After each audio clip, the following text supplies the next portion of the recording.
Hello, my name is Brendan Leviskin. My spiritual name is Sukhnivas Singh. Sukhnivas Singh means the one who makes himself so peaceful that others come to him to find peace. So today the topic at hand is my awakening. Now at 16 I'm very grateful to have an awakening. Most people don't get it till their 30s, 40s, 50s, or even sometimes not till their deathbed. But I'm, like I said, lucky enough to have it at such a young age. So I'll talk about it. Well, my whole life, I guess it's an innate thing, but I've always had this extreme shyness. And the extreme shyness, I'll tell you later what I found out what it actually was, but that always plagued my mind, whereas I never felt I was talking my full potential.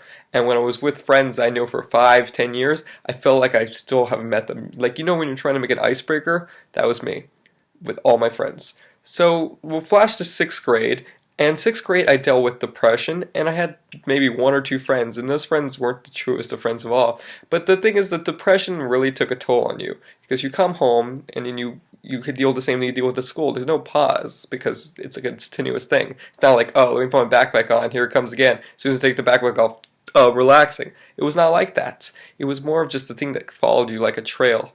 So we flash forward to 8th grade. I started making more friends. I transferred to a new school. But the thing is, I had this other thing. Like I said, the extreme shyness. So I still had maybe not as much depression, but the extreme shyness really plagued me.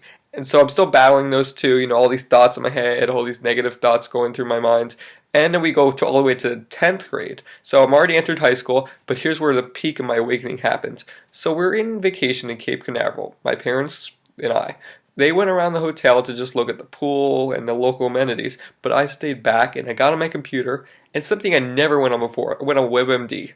I've heard of it, never used it once. It was like a force pulling me to do this. So they have a symptom checker. So I started typing in my symptoms, feeling anxious, feeling nervousness, nose clogged up, all those nervous symptoms. This is where I had my mind blown. So I look at all these symptoms, I'm like, whoa.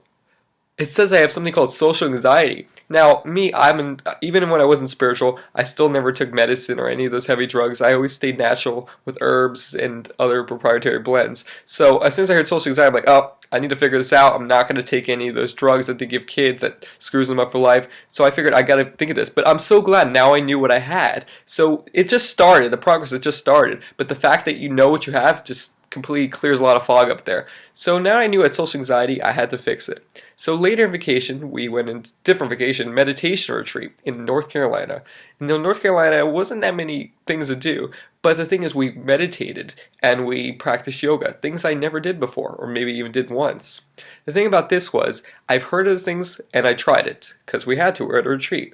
So when I practiced meditation in less than an hour, it's planted a seed that I would grow into a huge tree later in life, because now I meditate 3 times a day and it changed my life, and I'll talk about that later.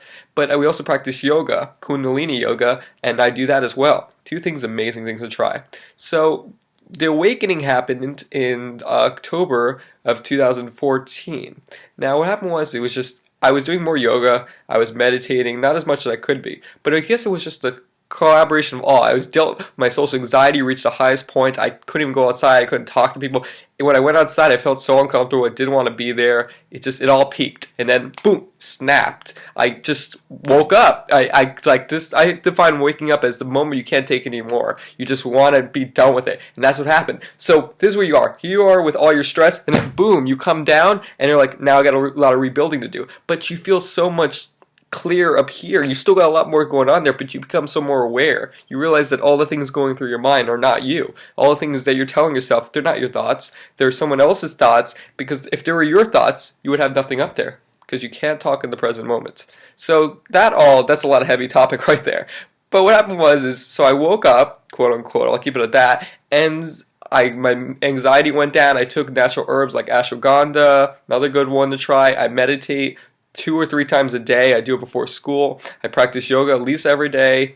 I just doing all these things, and I tell you, they work. I recently switched to raw vegan after becoming vegetarian, and then vegan. That's been another thing. And it's just all these things are adding up to make me feel the amazing person I am and the amazing person I know I can be. So I'm moving on to raw vegan. That's going to make me even more enlightened with food and mind. And I believe in the triangle, the mind, body, and the spirit. So my mind, I'm meditating and telling myself positive affirmations. My body, I'm a raw vegan, so that's really healthy choices. And my spirit, I'm just knowing that while I am in control, there's also a higher dimension up there that is definitely in control. And there's no religion or anything, it's just the truth. It plainly is the truth, because when you realize that you're not alone up here, and that someone always has your back, no matter whatever you believe in or whatever you see, you just feel like you're in good hands. So that's my awakening. If you have any more questions, comment, and I'll be sure to answer them. But that is my awakening, and that was my story. So thank you, namaste, and have a beautiful day.